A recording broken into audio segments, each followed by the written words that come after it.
Hello, maayong buntag, Luzon, Visayas ug Mindanao. Ang topic nga akong pagkahisgutan kabahin sa unsa ka importante ang Biblia sa atong kinabuhi. Yes, mga kaigsunan. Ug atong mabasa sa buhing pulong sa atong Ginoong Kristo sumala ni San Lucas kapitulo 11 bersikulo 28 nga nagingon, mulahan ang mamati sa pulong sa Ginoo.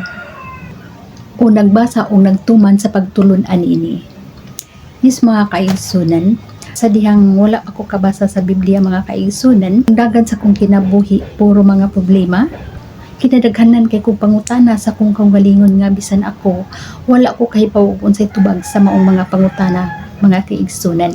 Gani maghangad-hangad ko sa langit ug nakapangutan ako sa atong Ginoong Kristo kung nganong imo pa man kong gibuhi sa kalibutan nga ingon ani ramandaay ang ako mga maagian. Sa nakabasa nako sa Biblia, mga kaigsunan, sumala sa pulong sa atong Ginoong Kristo ni San Roma kapitulo 10 bersikulo 17 nga nagingon, kung kita magbasa sa Biblia, mga kaigsunan, una, mailhan nato ang kinaiya sa Dios ug unsay iyang mga plano alang kanato. Ug ang pagbasa sa Biblia, mga kaigsunan, nakahatag kini natong kahayag bisan pa sa daghang mga pagsulay. Kay nakasabot man kita kung nganong nabuhi kita dinhi sa kalibutan. Tapos mabasa na to diha sa Salmo kapitulo 119 bersikulo 105 nga nagingon, ang Biblia mo isuga sa atong mga tiil nga nagalakaw kita ngadto sa kahayag.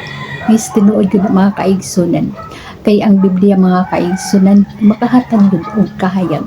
Kay ningon ang pulong sa atong Ginoong Kristo, mga kaigsunan, ako ang kahayag ug ako ang kamatuoran. Subulahan gid kaayo, mga kaigsunan, kung kita makabasa sa Biblia. Kay dili ta maignorante nganong nagpuyo ta dinhi sa kalibutan.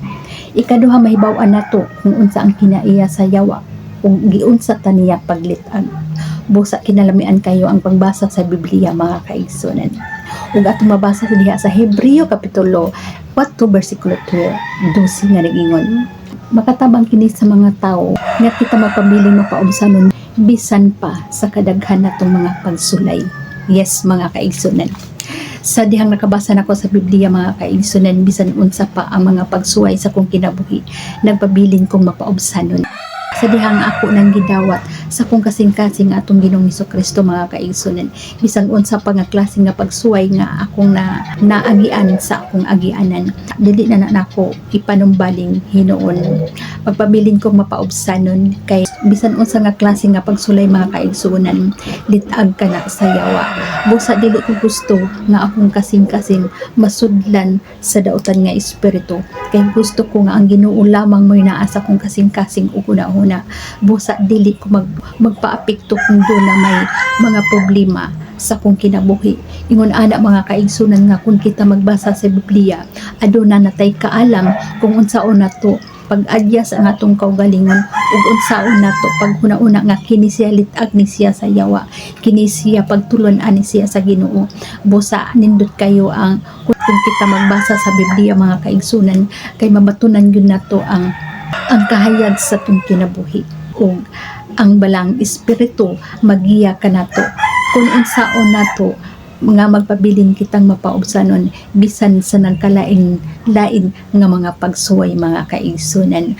Busa awhagon ko kamo nga atong basahon ang Biblia haron kita makasabot ug nganong naingon ani man ang dagan sa atong kinabuhi.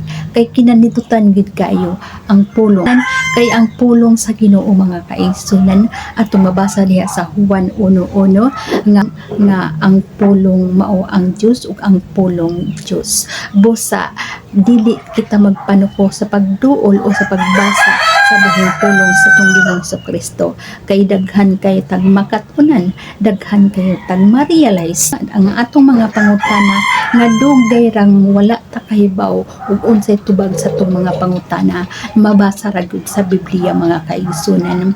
Busa akong awhagon ko kamo nga basa sa Biblia haron dili kita mahisalaag nganong nagpuyo ta dinhi sa kalibutan. God bless kanatong tanan. Bye.